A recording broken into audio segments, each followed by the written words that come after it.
Oke, ini juga banyak ditanyakan. Oke, gimana sih Mas resepnya biar bisa deket sama dosen, biar bisa seakrab itu sama dosen? Jadi kamu suka menjilat?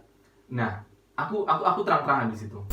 Si iki kerekam apa gak ini? Sing genah gak kerekam aku cerita sing ngalor ngidul.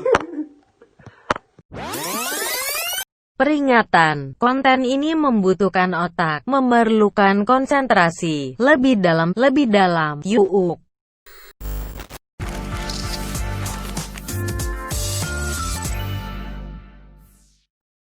Halo, Tama. Jadi, aduh, lamar ya ketemu ya. Iya. Bukannya terakhir ketemu sampai Mbak Tia gak sih? Ambil Tia. Iya, nak Ricis iku elingku.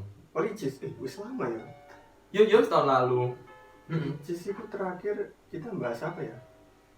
Sing pas aku Bahas Mbak Tia, sing jelas Mbak Tia buka usaha kan. Buka usaha ambek terus bahas wudhu akhir-akhir. wudhu akhirnya benar. Nah, sing tengah-tengah nggak usah dibahas ya, sing masalah itu ya. Keutamaan wudhu benar.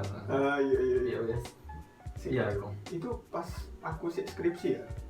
Yo gak lama sih kerja lah. Terus kerja Yo wes lah tahun kemarin itu. Tahun kemarin.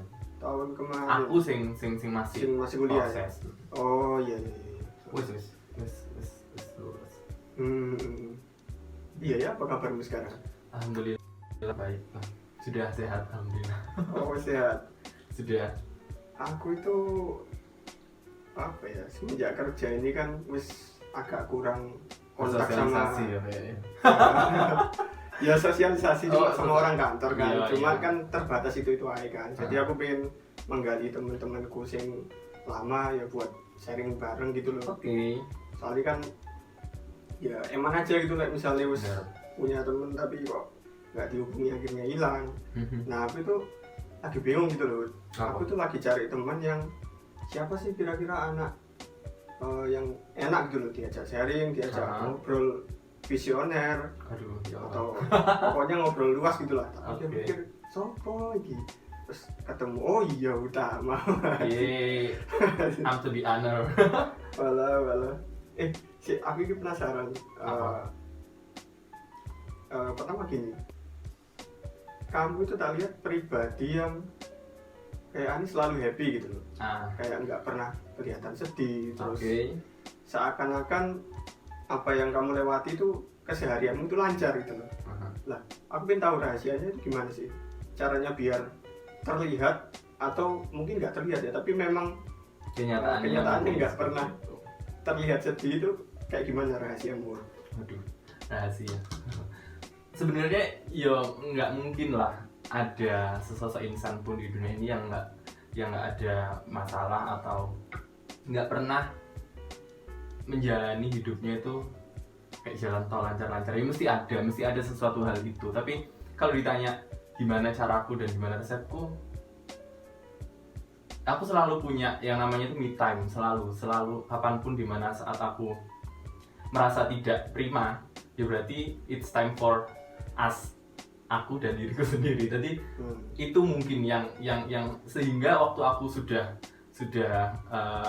bersosialisasi di sosial media atau apapun, hampir nggak pernah aku menunjukkan sisi lainku selain keceriaanku. Soalnya yuk kayak apa menurutnya nggak sih mas? Iya nggak sih? Kayak galau-galau, aduh enggak lah, kayak dolek simpati. No, it's not me. Tapi memang kenyataannya nggak pernah sedih. Yo gak mungkin lah, yo pasti ada pasti. Cuma caramu menyembunyikan kesedihanmu itu biar orang-orang nggak bisa ngeliat tuh gimana? Enggak menyembunyikan. Yo sedihku tak rilis pada saat yang tepat, sehingga ketika memoriku sudah nggak terlalu dominan di aku, yo wes semuanya bakal take it easy. Ya wes gitu doang. Jadi ketika aku belum siap untuk menerima orang lain, menerima maksudnya berkomunikasi atau say hi sama orang lain, ya berarti fase itulah faseku sedang meditate mungkin atau apapun. Pasti ada lah. Pasti, ya ampun, nggak mungkin hidupku se-happy itu. Ya barangkali Enggak lah mas. aja. Enggak lah. gagal, pernah sedih, wajar. Ya pasti ada fase itu, sedih karena sesuatu hal. Banyak lah pokoknya. Banyak hal. Iya, terus aku itu pengen tahu latar belakangmu di kuliah, background selama ini apa sih yang kamu lakuin, kok bisa kamu itu apa ya, kelihatan seperti tokoh atau public figure yang ngomongnya lancar di depan umum, terus kayak jadi panutan, terus jadi mentor, jadi duta UNER, wakil ketua BEM. Itu ceritamu gimana kok bisa menggapai semua itu gitu? Jujur sebenarnya nggak pernah terset dari awal harus seperti apa aku waktu on progress di kuliah. Bahkan di awal masa kuliahku di semester 1 itu titik balikku itu di situ. Jadi apa ya, pencapaian yang sudah bisa aku capai waktu kuliah dari semester mulai semester 2. Pencapaian apa itu? mencapai sesuatu. Soalnya di semester 1 itu menurutku bener-bener itu bukan aku banget gitu loh. Bukan aku banget, pokoknya beda banget itu. Bener-bener jadi habis kuliah pulang. Terus pokoknya idealisnya masih tinggi sekali di situ. Masih pemuja apa tuh namanya? Pemuja setan. No. Pemuja high GPA. Jadi benar-benar kayak seambis iku sampai menghilangkan beberapa sisiku yang sebelumnya loh, dan iku gak gampang. Itu gak gampang. Masa bener-bener sing bahkan sampai di pertengahan semester 1 itu sempat kepikiran apa kok leren ya? Maksudnya leren berhenti kuliah, mungkin ini bukan passionku atau apapun itu gitu loh. Sempat kepikiran, bahkan aku sempat bolos berapa hari ya tuh, 3 hari. Tapi berhubung kan lagi-lagi kan ada jatah itu kan 75% tuh kan, 25% free. Jadi nggak kehitung punish kan aku. Jadi tapi untungnya alhamdulillahnya apa ya, proses itu benar-benar dilalui cepet banget gitu loh, cepet banget. Which is seminggu. Tapi bener-bener seminggu itu dimampet no, bener-bener sing aku harus berkutat dengan idealismeku sendiri. Aku yang tadinya ternyata bayanganku kuliah itu kayak gini, ternyata nyatanya kayak gini. Aku yang dulunya biasanya gak gampang sekali untuk mempercayakan sesuatu ke orang lain, itu di semester 1 dulu masih struggle banget. Terus tapi SMA-mu dulu latar belakangmu organisasi nggak sih? Iya, sempat di SMA dulu sih, sempat jadi OSIS, sempat juga jadi ketua MPK, alhamdulillah dipercaya teman-teman. Jadi yo itulah sih membuatku sampai aku kalau inget titik itu kayak sumpah itu bukan aku banget gitu. Sumpah itu bukan aku banget, sampai bener-bener sampai orang tua aku sampai sekhawatir itu dengan impact yang aku terima gitu loh. Bahkan sampai ke psikiater loh, percaya apa enggak? Buat apa itu? Sumpah, ya buat meluruskan merilis itu gitu loh. Ternyata jawabannya itu di semester itu ada salah satu mata kuliah yang teramat sangat membuatku stres atau khawatir berlebihan gitu loh. Waktu itu sudah latar belakangnya aku tuh anaknya dari SMA itu sangat amat perfeksionis, sangat sekali, bahkan mendekati OCD ya namanya itu temenan semua. Jadi dia benar-benar se perfectly itu gitu. Jadi kalau kamu ngelakuin sesuatu ya berarti kamu harus melakukan itu dengan sempurna dan dengan sebaik mungkin. Itu selalu yang tak pegang. Dengan capaian hasil yang relate, yang maksudnya yang ya harus sempurna gitu loh. Jadi aku maunya sempurna wis titik. Kalau nggak sempurna pasti ada sesuatu yang mengganjel dan membuat pikiran berpikir gitu. Tapi di kuliah itu ternyata nggak segampang itu untuk mencapai kesempurnaan, dan nggak sesimpel itu. Jadi dulu sih biasanya ngerjain sesuatu itu selalu karena itu tadi basic, nggak gampang bergantung sama orang dan nggak gampang percaya sama orang. Jadi bukan aku meng-underestimate kan, tapi selama aku nggak tahu prosesnya dan aku nggak tahu gimana kamu melakukan itu, aku nggak bisa menggantungkan sesuatunya ke kamu. Which is itu cuma laporan kelompok. Cik, tadi kamu bilang gini, Goblok banget gak sih? sempat kepikiran mau berhenti kuliah atau mungkin pindah ke tempat lain ya. Nah, berarti sebenarnya awal kuliah dulu passionmu bukan di perikanan. Nah, kalau bukan di perikanan berarti apa passionmu tuh? Itu bukan soal passion sebenarnya, tapi soal pada akhirnya aku tahu kalau itu bukan masalah passion, tapi itu hanya masalah fase, yang mana fase adaptasi itu memang harus seperti itu dan ternyata memang seperti itu menurut. Jadi kalau ditanya passionku is basic all about scientist wis. Iku. Terus kalau ditanya lagi background orang tua aku kan juga, mamaku guru biologi. Jadi sudah biasa aku terpapar dengan hal-hal tentang biological. Jadi dan waktu itu peluang tentang perikanan dan maritim lagi in dan apa ya, dan itu pilihan kedua sebenarnya, bukan pilihan pertama. Nah, terus pertamanya apa? Pilihan pertama aku ITS. Tapi ternyata aku tidak berjodoh dan tidak dijodohkan. Teknik apa kalau boleh tahu? Bukan teknik, lebih tepatnya PWK atau perencanaan wilayah kota. Yowis, jadi itu salah satu contoh kegagalanku kan, berarti aku nggak, my life is not take it easy all the time. Jadi yo nggak gampang waktu itu. SNM yang mana sudah sesuai arahan, dengan beberapa pengalaman dan penghargaanku di SMA sudah itu ada. Terus milihnya dua-duanya di univ yang sama itu juga sudah. Tapi kenapa kok nggak aku gitu, bukan aku yang terpilih di situ. Yo wajar lah, itu sempat jadi pergejolakan dan bla bla bla akhirnya. Tapi I have a second change in SBM, coba lagi lah. Oke. Mungkin dan mikirku gini, mungkin Tuhan nggak mau membuatku untuk hidup yang terlalu mudah sehingga aku lupa untuk berjuang dan bersyukur. Wah, mantap. Benar. Jadi semua pencapaian yang tak dapat itu rata-rata bukan langsung celing, no. Tapi memang aku nggak merencanakan secara 10 tahun ke depan aku harus jadi wakil ketua.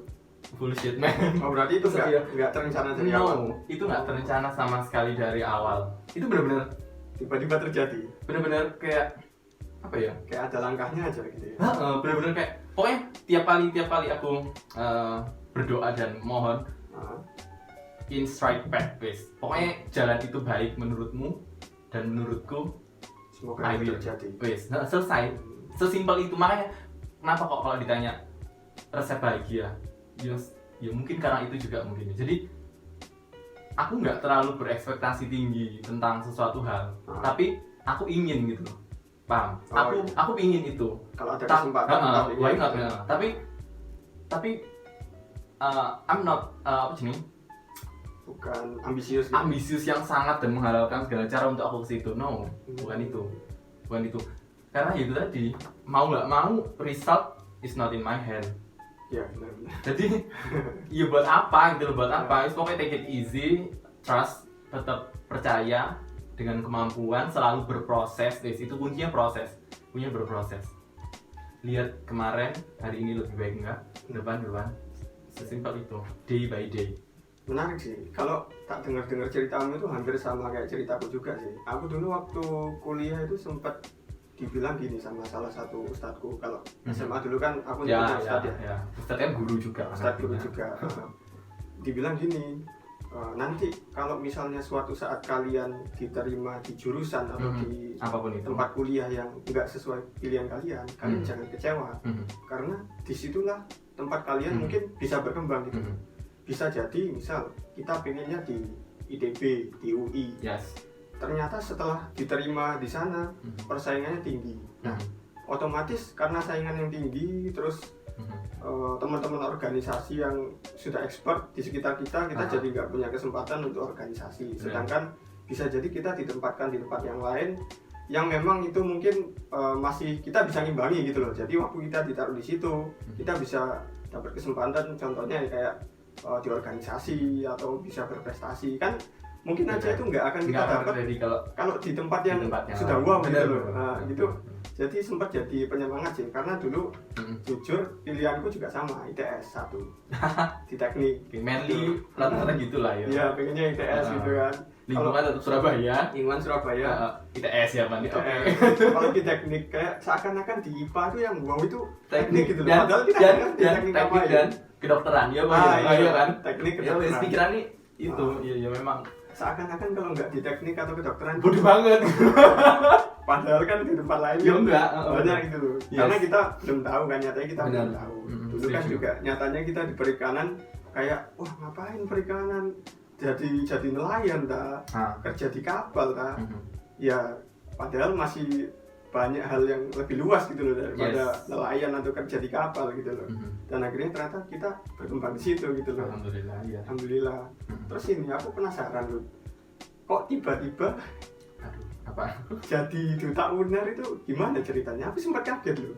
Soalnya kalau tak lihat-lihat itu kayak wah anak ini paling fokus di organisatoris atau fokus di akademik lah, kok moro-moro utama jadi duta UNER itu gimana? Ya ampun, selak mungkin itu.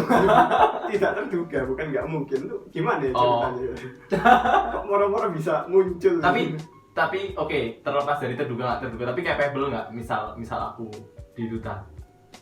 Capable apa enggak? Ya masih bisa. Match kan, oke, iya. kan, ya wes lah yo. Aku lihat sih masih berkapasitas sih kamu untuk jadi duta. Cuman masuk itu kok bisa ke situ gitu loh. Kok moro-moro ada hidayah apa yang buat kamu itu jadi ke situ gitu loh. Oke. Itu dimulai dari tahun 2016. Sebenarnya dari 2016 itu aku sudah ada yang mempengaruhi untuk join terus tapi waktu itu fokusku 2016 bukan di situ masih jadi waktu itu masih belum aku iakan waktu itu. Terus tahun kedua akhirnya di tahun kedua itu maksudku 2017 ditawarin lagi waktu ada pendaftaran, tawarin lagi 2017. Itu ditawarin siapa gitu itu? Tawarin teman-teman luar FPK atau internal FPK yang ada di organisasi itu juga, di paguyuban itu ataupun yang akan join di paguyuban itu gitu loh. Ya wis akhirnya oke. 2017 mulai terpikir untuk do it untuk ya sih mungkin aku bakal suatu saat ikut, tapi lagi-lagi di 2017 kan aku masih ada tanggung jawab lain juga dan menurutku belum aku belum bisa sefokus itu untuk itu, dan aku nggak mau kalau hubungan kepedean bakal terima sih, maksudnya andai aku selalu berpositif thinking dalam segala hal, tapi aku juga nggak melupakan untuk selalu menerima apapun hasil itu meskipun itu buruk. Tapi aku berusaha stay positif. Jadi andai aku masuk, oke. Apakah aku sudah siap untuk berkontribusi lebih di situ? Which is, apakah kamu sudah layak untuk dijadikan ambasador atau role model? Oke, start dari situ. Akhirnya reflect. Akhirnya aku berkaca lah. Kurangku masih ada, oke, meskipun pasti masih ada kurangnya, tapi maksudku masih ada yang bisa aku perbaiki dalam masa setahun ini gitu loh. Untuk pada akhirnya di tahun 2018 kan aku ikut. Kenapa aku akhirnya ikutnya di 2018?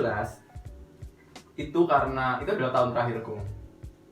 Berarti bukannya 2018 jadi wakil ketua BEM ya? Iya, tapi kan wakil ketua BEM kan start from Februari. Demisioner in Desember 2018. Which is secara secara sahnya memang demisionernya itu baru Februari 2019 ya. Tapi kan kegiatannya Desember Desember kegiatanku Desember itu sudah close case gitu. Jadi oke.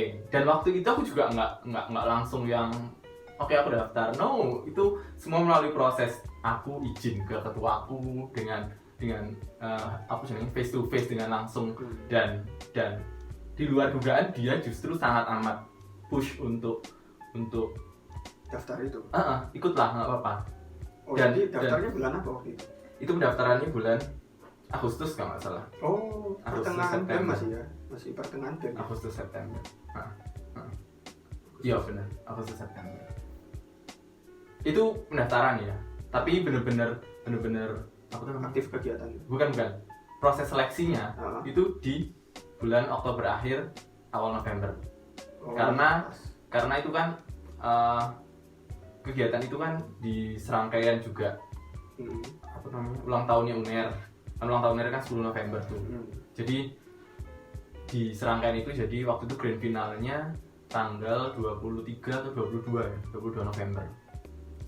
Dan setelah itu baru berkegiatan. Makanya aku yakin bahwa itu nggak akan menggangguku di sinergitas dan ketua aku juga yakin bahwa aku bisa manage itu.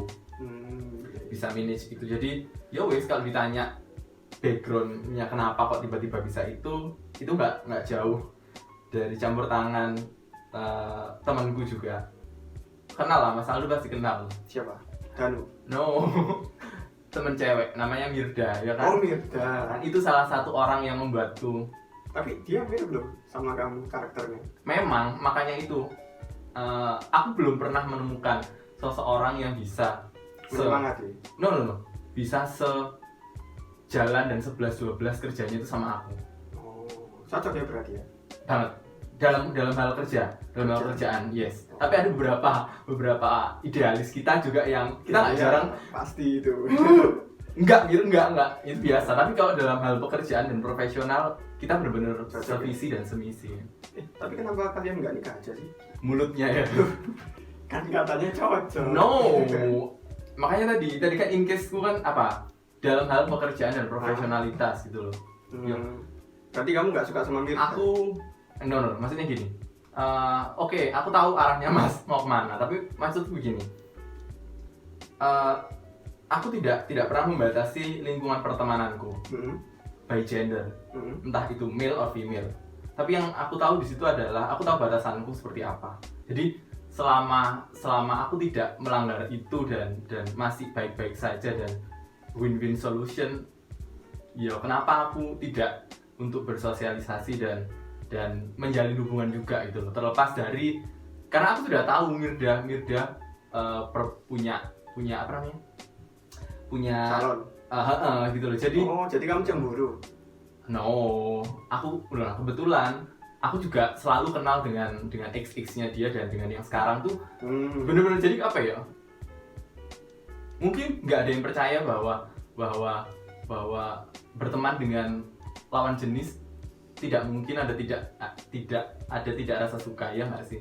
Iya, ada kan yang berstigma seperti itu kan. Aku nggak tahu stigma masalah seperti apa, tapi intinya yang tak mungkinkan adalah menurutku itu mungkin gitu loh, selama masih bisa aja kita nggak harus suka sama lawan jenis gitu loh.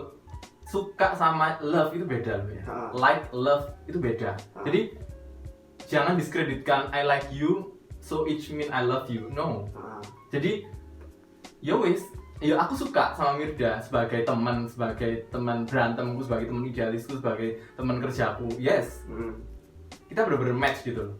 Tapi ada satu sisi yang memang kita nggak mungkin gitu loh. Kita nggak ke situ gitu loh. Aku dan dia berbeda selera dalam hal berkeluarga, match love-nya. Jadi ya begitu. Dan itu nggak hanya terjadi di Mirda, dan banyak teman-teman lawan jenisku juga yang seperti itu. Oh iya. Gitu. Jadi jangan main tembak gitu. Ya enggak, cuma aku kan ngelihatnya kok ada gitu loh, yang ini cowok, yang ini cewek, tapi hampir sama gitu kan. Jadi kan orang ngelihatnya itu loh, kok mereka ini kayaknya cocok gitu. Sesama itu kan? Ya enggak, soalnya orang lain tuh ngelihatnya kayak loh, Mirda ini kok kayak utamanya model cewek. Utama ini kayak Mirdanya model cowok gitu loh. Kan namanya penilaian kan ya beda-beda kan. Terus ini jujur ya, aku juga sering dengar gitu loh. Orang-orang ini namanya mulutnya orang-orang ya itu kayak nilainya itu sembarangan. Ada yang mungkin menilai kamu itu modelmu ya dengan cara ngomongmu kayak gini ini kayak Utama ini cowok tapi kok flamboyan atau kayak semi-semi. Nah itu menurut tanggapan gimana itu? Soalnya aku tuh sering denger aja orang ini kok menilai-nilai orang sembarangan gitu. Apa ya? Kalau ditanya soal style gitu ya. Itu aku tidak menyalahkan yang menilai. Karena aku nggak bisa mengendalikan si mulutnya. Tapi yang bisa aku kendalikan ya cuman selama aku nggak merugikanmu dan aku nggak anu kamu, ya sudah selesai gitu loh. Selesai, terlepas dari kamu. Kalau kecuali ya kalau dia sudah toksik banget dan sudah sangat amat menggangguku, barulah. Tapi kenyataannya kamu no selama ini klarifikasi ya. Selama ini nggak pernah ada yang benar-benar head to head dan langsung yang ngomong di depan gitu. Berarti sekarang yang ngondek siapa? Yang nggak head to head, yang nggak berani siapa? Yang ngomongnya di belakang? Wah, bukan aku kan. Jadi tuh dengerin ya guys ya. Menurutku sudahlah, hidup itu terlalu singkat untuk kita menilai kurangnya orang. Pasti semua itu ada kurangnya. Jadi terlepas dari kita terlahir seperti apa dan tercipta dari lingkungan yang seperti apa, selama kita masih on straight dan on point, kamu punya Tuhan, aku punya Tuhan, Tuhanku, Tuhanmu, istilah. Jadi ya sudahlah, cukup lah. Jadi jangan terlalu dalam lah mengusik kehidupan orang lain. Kecuali kalau orang itu dengan senang hati berbuka dan menceritakan sesuatu hal barulah. Tapi tak kira seorang Utama ini nggak punya haters loh, ternyata kata siapa? ada juga ya. Kata siapa? Model-model haters itu gimana aja yang setahumu ini? Nggak mungkin. Setahumu orang-orang Gini, yang suka. Aku tahu kalau aku pasti punya haters atau orang yang tapi aku kalau bilang haters kok kayaknya terlalu kejam ya. Maksudku orang yang kurang suka sama aku pasti itu ada. Tapi sejauh ini aku belum pernah menemui dan diusik secara langsung. Dan ya nggak berharap sih, ya Allah amit-amit. Enggak juga. Maksudku tapi so far cuma ngomong di belakang gitu ya. So far terlepas dari dia mau ngomongin apa, ya mungkin itu ladangku untuk menggugurkan sesuatu yang ada di dalamku. I don't know, tapi so far nggak pernah ada yang benar-benar hate. Dan hate-nya orang itu kan banyak ya. Maksudnya dia nggak suka sama orang itu pasti banyak alasannya. Bisa dia nggak suka karena mungkin kelakuan lah, mungkin bahkan visi misinya dia nggak sejalan sama dia juga bisa orang lain nggak suka itu. Jadi definisi nggak suka itu benar-benar absurd gitu loh. Jadi ya wes lah, terlalu lebar kalau aku harus mengendalikan ketidaksukaan orang-orang itu.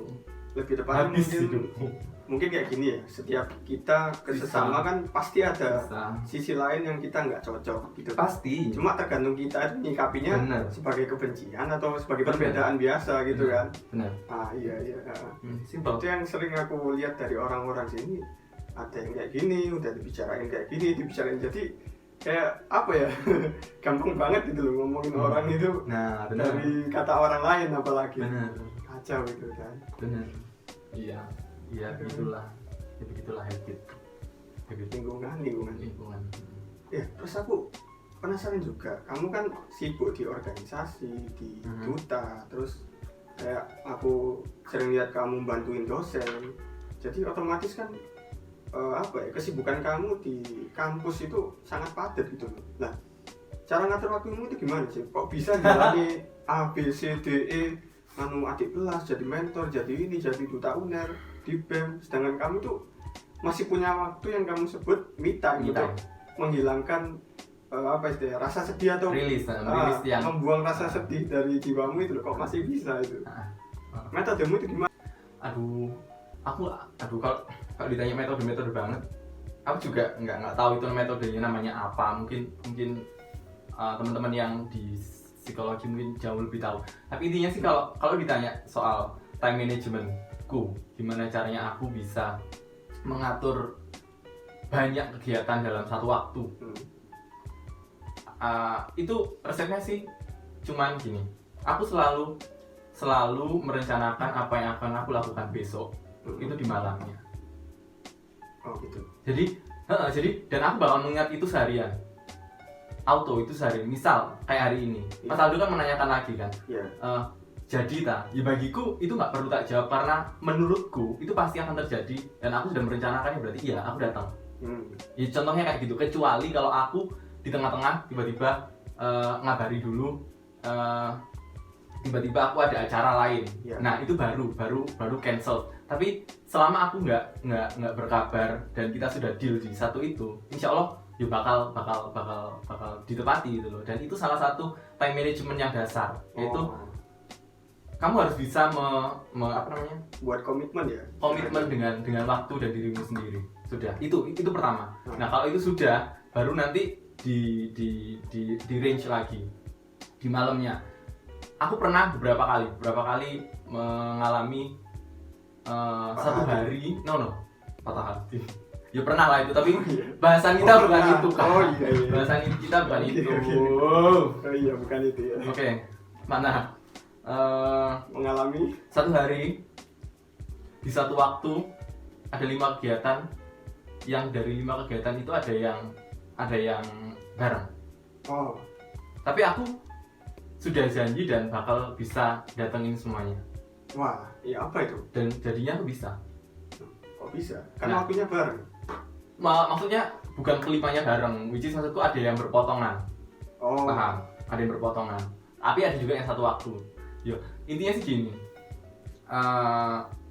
Aku bakal mendahulukan orang yang membuat janji duluan denganku. Oh iya. Tapi kalau ada orang yang menyusul membuat janji tapi itu urgent, ya itu harus juga gitu loh. Harus juga. Tapi aku bakal memprioritaskan orang yang udah janji duluan. Tapi aku nggak bakal melupakan orang yang juga butuh aku di saat yang sama. Nah, resepnya adalah berbagi. Aku bakal sebisa mungkin berbagi waktu dengan kondisi itu, dengan keadaan itu. Dan itu benar-benar itu nggak gampang. Itu memang nggak gampang untuk kaum awal, untuk time management itu nggak gampang. Jadi itu terakhirmu kalau kamu sudah sangat dianggap cukup untuk bisa membagi waktu, kamu baru boleh berani mengambil itu. Tapi kalau masih awal-awal untuk masih belajar mengatur, cukup aturlah sehari sebelumnya kamu ngapain besok. Terlepas dari kalau kamu ternyata sudah bikin janji itu seminggu yang lalu, ya berarti kamu jangan gampang mengumbar janji. Ya sih. Jadi oke, keep dulu. Oke, kalau kamu belum bisa ngasih keputusan, ya berarti keep lah. Maksudku kabarilah bahwa aku tak lihat jadwal atau apapun itu. Tapi kalau misal kamu yakin bahwa itu nggak ada di schedule-mu waktu itu, makanya kemarin ditawarin ya oke gitu loh. Oke ayo kapan? Yo nggak besoknya juga kan. Gila kali ya. Tapi dateng kan gitu. Datang lah. Meskipun kita sempat salah paham lagi. Oke. Iya. Ya gitu. Jadi time management konsep materi kulaan kemarin. Oh iya yang kemarin. Yang kemarin yang saya bantu ya Kak ya. Jangan ngomong lah. Oke, jadi itu. Jadi resepnya yang pertama itu konsisten. Terus menghargai sebuah janji. Dan profesional. Sudah. Prioritas? Iya, prioritas itu masuk nanti ke profesional kalau menurutku. Oh iya. Gitu. Tapi kalau tak lihat dari poin-poin yang tadi kamu bawakan ini, mestinya kan kamu sudah punya modal bekal untuk menjalani sebuah hubungan sama perempuan gitu loh. Nah, tapi sekarang kok belum kamu lakuin, kenapa ya? Kan kamu kan udah komitmen, prioritas, profesional. Nah itu kan modal yang cukup untuk membangun hubungan dengan seorang wanita gitu. Tapi kok belum terjadi. Hubungan yang dimaksud apa? Hubungan yang serius lah, berkeluarga kayak gitu. Mohon maaf ya, bukannya Anda juga harusnya sudah. Kan ini kan yang dibahas. Oke, jadi kalau ditanya soal berkeluarga atau enggak. Enggak, maksudku begini. Kamu nggak gay kan? Gila. Ya maksudku gini.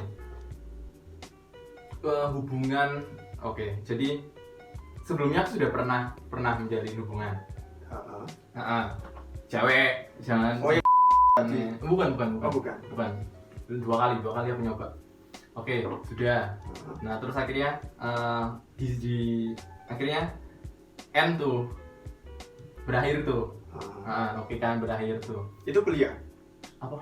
Waktu kuliah atau? Waktu kuliah, waktu awal kuliah. Oh, kuliah? Waktu awal kuliah. Siapa ini? Loh, bukan anak kuliah. Oh, bukan. Nah, sudah kan? Sudah. Terus ternyata setelah itu berdampak dengan hidupmu. Jadi Kalau gitu. ya sempat lah ya. Nangis di kamar. Sempat maksudnya ya sempat Kepikiran. feeling yang cukup apa? Cukup perlu waktu. Tapi kenapa kamu akhiri hubungan sama perempuan itu? Perlu waktu. Sebenarnya oke, yang mengakhiri bukan aku ya. Oh, Tapi pada akhirnya oke, ya sudah. Ya kita apa namanya? Kita sudah berdamai. bersepakat bahwa oke, ini keputusan bersama. Pada akhirnya kan seperti itu. tapi kenapa kok kamu minta diakhiri ke perempuan itu? Kenapa kok kamu minta diakhiri? Ya karena dia yang minta. Oh, dia yang minta. Dia yang minta Nah, kamu awalnya. kok mau? Nah ya dia yang minta ke awalnya Kak. Terus sudah ada komunikasi kan Kak. Sudah oke. Waktu itu sempat minta break. Bukan at the end sih. Bentar, itu cewek kan? Iya, ya Allah tadi kan udah bilang arahnya lo nggak suka aku. Terus sudah akhirnya break kan. Masa break itu sampai kapan ya? Beberapa bulan. Sampai akhirnya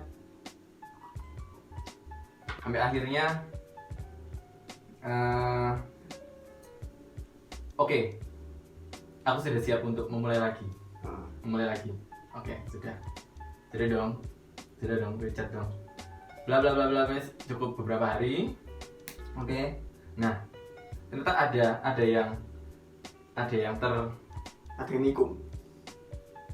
Aish. Waduh. Serem banget ya. Waduh, itu menyakitkan itu. Enggak sih, apa ya? Ada yang lamar duluan. Bukan lamar, belum sampai lamar. Tapi intinya sih, iya, sudah. Jadi dia nggak bisa menjalani hubungan tanpa status. LDR kayaknya. LDR.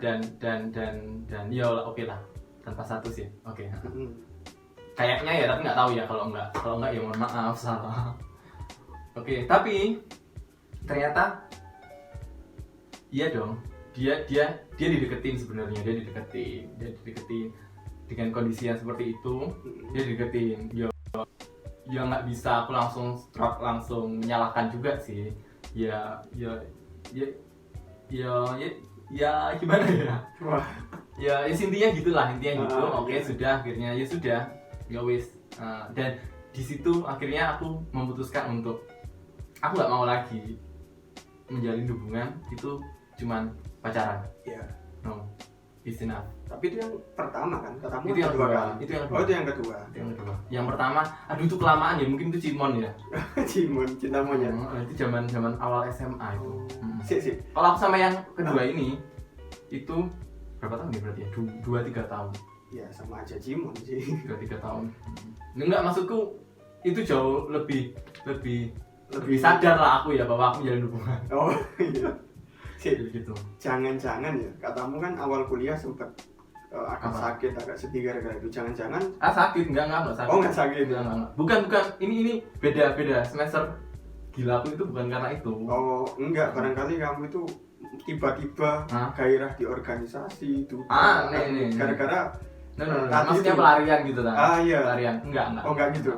Enggak sih. Kalau dibilang pelarian sih enggak. Tapi ya memang di situ akhirnya aku memutuskan bahwa oke, sudah nggak usah terlalu berharap, nggak usah terlalu membuang waktumu dengan hal yang seperti itu lagi. Pada akhirnya aku bakal milih gitu. Oke, terus berarti ya wes aku tak fokus apa yang bisa aku jalani sekarang, yaitu kuliahku. Dan gimana caranya aku bisa menjalani kuliahku dengan baik dan benar dan berproses dengan benar.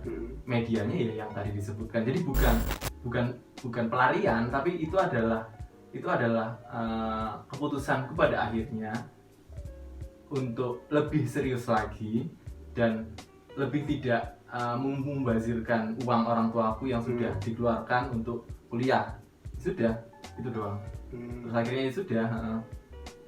Terus kalau ditanya sekarang in relationship atau enggak, sebenarnya sudah ada. Wow, aduh. Cewek sudah ya, nggak usah dianu lagi.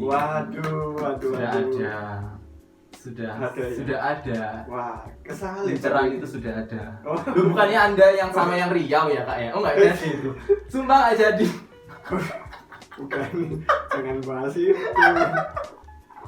Kan ini bahasa satu arah. Ya kan aku cuma lempar kan nggak perlu dijawab. Gimana yang calon tadi? Ya sudah. Itu. Sudah ada. Sudah ada targetnya maksudnya kak. Oh, nah terus kenapa enggak segera? Tunggulah. Masih akan ngumpulin modal, keberanian. Modal iya, keberanian iya, kesiapan mental iya, bekal agama juga iya, finansial juga iya. Nah kira-kira itu nanti kapan bisa tercapai? As soon as possible. Aku nggak menargetkan.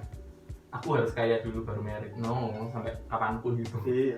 Ya ketuaan ya nggak sih? Ya minimal sudah ada pekerjaan yang bisa aku Cover itu ya. Aku I'm passionate dan aku yakin bahwa itu jalanku. Oh. Nah, kalau aku sudah yakin dengan hal itu, barulah hal itu sudah. Jadi intinya sih masih ongoing, menata semua itu masih ongoing. Menata ilmu itu. Tapi aku keinget sesuatu loh, dulu waktu awal-awal kuliah itu kamu kan sempat ini kan tak mentorin PBA itu kan. Terus aku pernah tanya kok, aku ingat kok pokoknya itu. Aku tanya ke salah satu dari kalian, semuanya itu menurut kalian tuh gimana sih karakternya kayak gitu? Apa jawabanku? Jawabanmu kalau nggak salah waktu itu introvert kan? Jangan ada. Loh, introvert kalau nggak salah. Masa? Jawabanmu iya itu. PBA semester berapa? 1 kan? 1, iya. Ya berarti itu masih masa gilaku.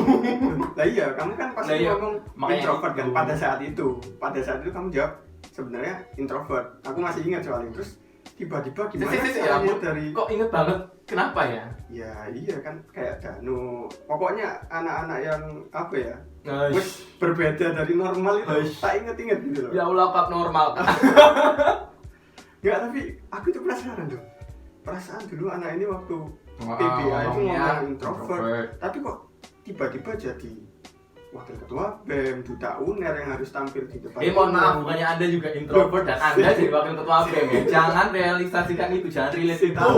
Itu nanti bahasanya beda lagi. Aku masih penasaran gitu loh. Oke. Nah ini ngomong introvert, tapi di sisi lain dia tiba-tiba loh kok ekstrovert, tampil di depan umum, terus jadi wakil ketua BEM, ngurusi PKKMB yang ketemu banyak maba. Nah itu kan sesuatu yang kayaknya nggak mungkin dilakukan oleh seorang introvert yang ngomong gitu semester 1 gitu loh. Nah, apa kamu itu merubah kepribadianmu jangan-jangan? Oke, kalau ditanya merubah kepribadian atau enggak, aku nggak tahu cara merubah kepribadian itu gimana, dan menurutku itu hampir tidak mungkin dirubah karena itu tadi yang namanya by nature itu ya pasti sudah ada gitu kan. Gifted dari yang di atas pasti kamu sudah diplot nih, dan ini sifatmu gitu loh, kecuali yang sifat-sifat yang masih sunatullah ya. Tapi kalau ditanya mungkin waktu itu aku introvert atau enggak, karena menurutku aku belum terlalu tahu apa itu introvert dan apa itu extrovert secara harfiah dan secara sains.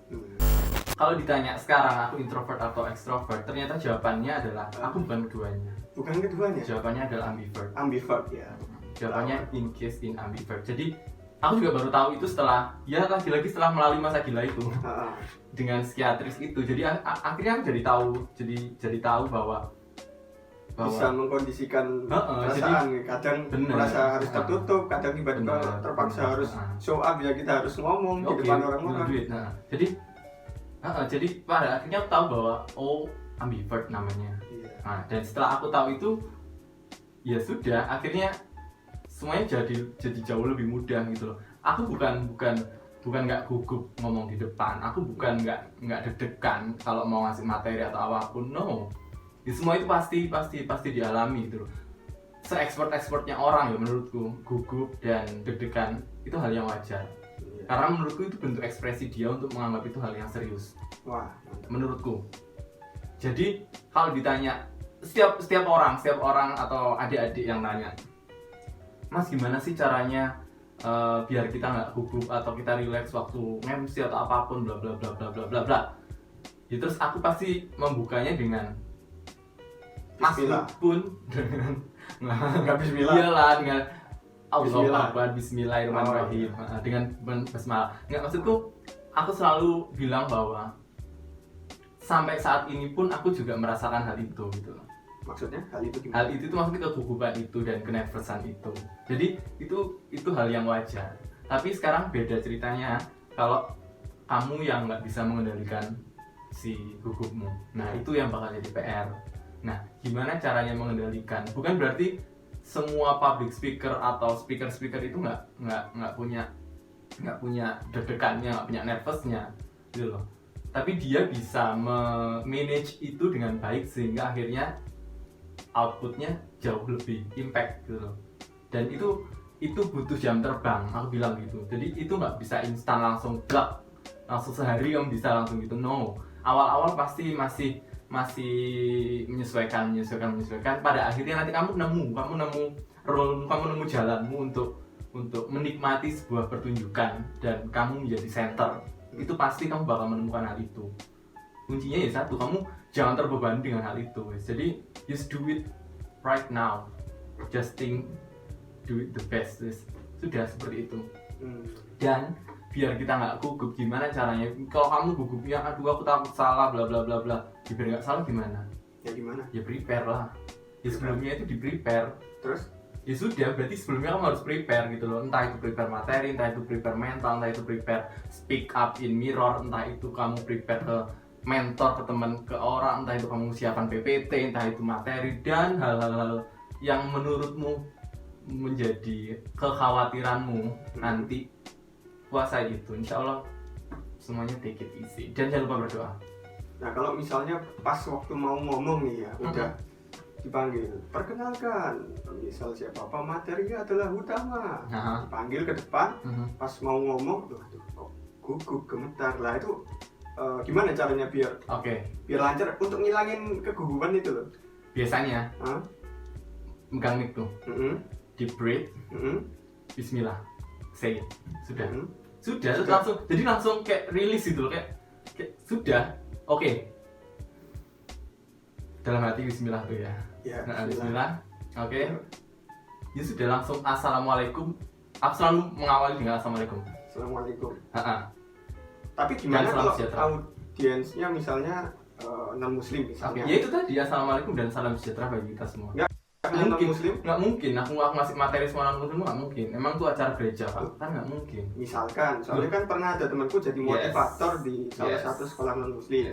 Nah itu gimana? Apa tetap cara mulai gitu? Tetap caraku seperti itu. Urusan kamu nggak jawab dan kalau kamu nggak nyaman dengan hal itu ya jangan pilih aku sebagai materimu. Tapi itu adalah doaku untuk kalian juga, terlepas dari kamu percaya dan nggak percaya tentang hal itu ya sudah. Tapi kan ada selanjutannya, dan salam sejahtera bagi kita semua. Oh iya. It's enough. Sudah, nggak usah terlalu dibuat nanti materinya nggak match ke kalian sudah acting ke aku karena hanya salam dan assalamualaikum. Ya kalau salamku itu artinya buruk bagi kalian kan enggak juga. Salam kan untuk general kan. Iya. Jadi ya sudah lah. Benar-benar. Selesai. Oke. Kalau tadi lihat ceritamu ini menarik sih. Sebenarnya pengen ngorek-ngorek lagi sih. Guys. Apa ya? BEM sudah, duta udah. Apa tulisan? Yang belum aku tanyain. Asdos mungkin? Asisten dosen? Pernah juga ya? Nah, itu gimana kamu kok tiba-tiba bisa dekat sama dosen terus diminta bantuan? Oke, ini juga banyak ditanyakan. Oke. Gimana sih Mas resepnya biar bisa dekat sama dosen, biar bisa seakrab itu sama dosen? Jadi kamu suka menjilat? Nah, aku terang-terangan di situ. aku bukan orang yang penjilat dan aku tidak suka dengan orang yang menjilat. Itu camkan itu ya. Tapi beda halnya dengan kalau kita good service terhadap seseorang. Itu beda dengan kita menjilat. Jadi menurutku penjilatan itu hanya kamu melakukan hal penjilatan untuk mendapatkan impact yang baik bagimu, tapi enggak bagi lawanmu. Jadi dan pikiranmu hanya tentang benefit, bukan tentang apa yang kamu berikan. Jadi di situ yang membuat perbedaan antara penjilatan dan enggak. Dan aku sangat amat bisa melihat orang dengan karakter menjilat, bukan, lebih tepatnya karakter yang fake or not fake. Dan itu ternyata ada ilmunya. Ada, itu namanya intrapersonal. Cara membaca orang itu bukan membaca, penjilat apa enggak gitu. Sih ada sih. Ada. Tapi lagi-lagi itu bakat juga katanya. Tapi itu bisa diasah. Kalau aku gimana? Penjilat apa enggak? Enggak lah ya. Enggak lah ya. Oke, tadi gimana? Gimana caranya deket sama dosen? Iya.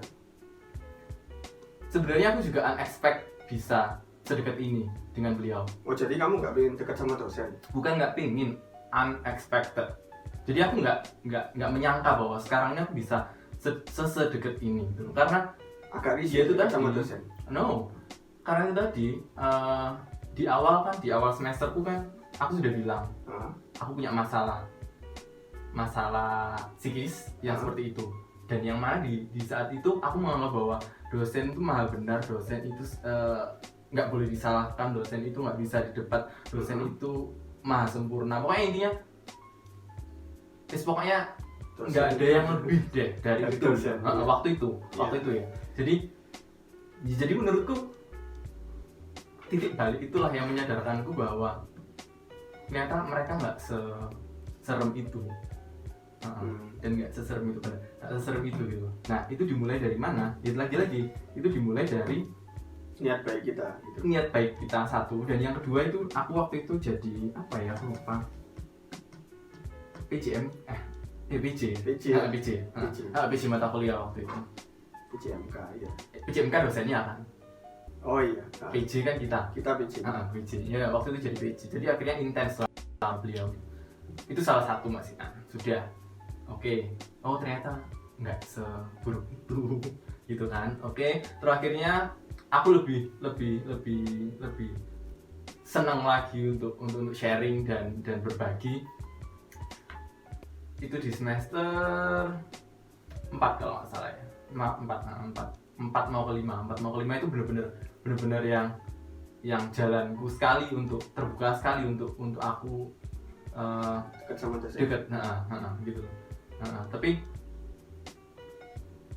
deket yang aku mau itu bukan hanya karena aku ada kepentingan. Gitu loh. Tapi aku pingin membuat relasi yang baik jangka panjang. Tidak hanya terlepas dari jangka panjang atau enggak, terlepas dari aku dan Anda sebatas dosen dan mahasiswa. Yes, itu. Jadi dan aku tipe orangnya sangat amat senang banget direpotin kalau aku bisa dan aku mampu. Jadi mungkin hal itu yang dilihat bahwa, dan setiap kali aku melakukan sesuatu yang dipercayakan, itu aku bisa menyelesaikan dengan sebaik mungkin dengan hasil yang baik. Dan itu yang semakin membuat kepercayaan itu bertambah. Sudah kan? Ya. Sudah. Oke. Terus nambah lagi, ternyata aku dipercaya bukan hanya setingkat dosen, tapi which is itu sudah apa namanya? Bisa dibilang pejabat di universitas ataupun pejabat di lingkungan fakultas. Nah, itu juga menjadi poin plus lagi yang membuat aku terlihat semakin dekat gitu loh. Dan proses itu nggak gampang juga. Awal-awal ya kaku ya wajar gitu loh. Tapi pada akhirnya setelah kita membuka diri dan tetap kita tahu norma kita tahu batasan kita, beliau open, itu gampang banget gitu loh. Gampang banget. Pokoknya intinya adalah jangan menganggap buruk dulu lawan bicaramu atau siapapun itu. Karena kalau kamu sudah dari awal sudah kayak gitu ya bakal seperti itu seterusnya gitu loh. Jadi tergantung cara kita memandang orang ya. Benar. Jadi terlepas dari dia servisnya seperti apa ke kita, itu jangan dijadikan beban. Selama kamu melakukan hal-hal yang baik dan tidak melanggar, tapi ternyata balasannya lain, jangan skeptis bahwa mungkin atau gimana gitu. Tapi mungkin beliau waktu itu sedang ada sesuatu yang membuat dia harus mengekspresikan dirinya seperti itu gitu. Ya wis, makasih ya Udia. Ya Allah, cuman bertahan. Iya.